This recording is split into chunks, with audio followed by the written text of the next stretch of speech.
High, আমি দিনেশ। আর আজকে আমার কাছে একটা স্টার্টার আছে, সিলিং ফ্যান 65 ওয়াটের। ঠিক আছে, তো এটায় বাঁধবো আমার হ্যান্ড মেশিন দিয়ে, যেটা তৈরি করেছি।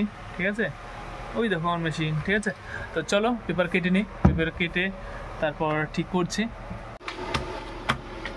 আমার থাকবে না, শুধু এই কাঁচি কাটতে আছে, সেটা দেখাবে। তো আমি এখানে সেট করে নিচ্ছি।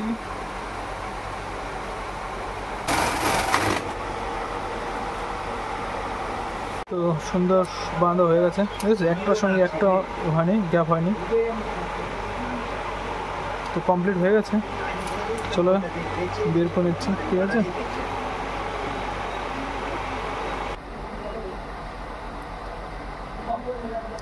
তো সবকটা হয়ে গেছে। দেখতে পেয়েছো কি সুন্দর কয়েলটা হয়েছে, একটার পর একটা ওঠে না, গ্যাপ রয়েছে।